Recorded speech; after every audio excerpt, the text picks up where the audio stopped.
داشتیم از مشهد می‌رفتیم یه دفعه اومد بعد پیچید جلومون اومد پیچیدون جلوم کشیدم یه دونه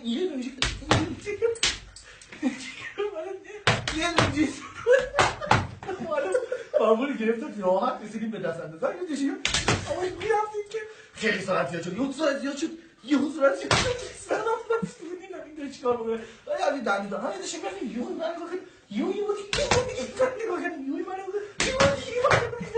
اومدم دنده کشتم داشتیم نم میرفتیم داشتیم نم اصلا کفگیر نکزد این کفگیر نکزد آی بام این کفگیر نکزد یه بار که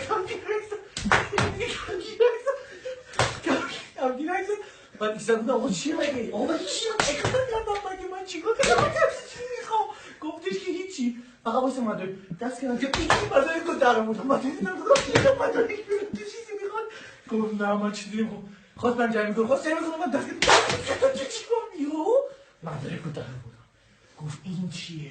گفتم ویرگن آقا یه دفعه داشتم گاز میرم داشتم میرم دیگه میرم کی خدا مرکب یهو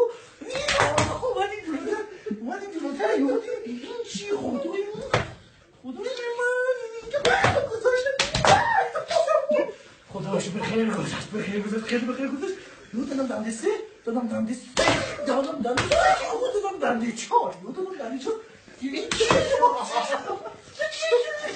میزدم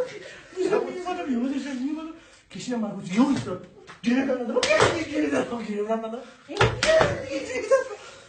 اون دنده دادم اون نمیدونم چرا عقل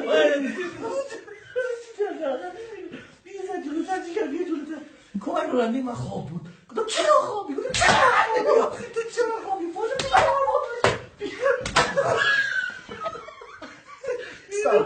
استاپ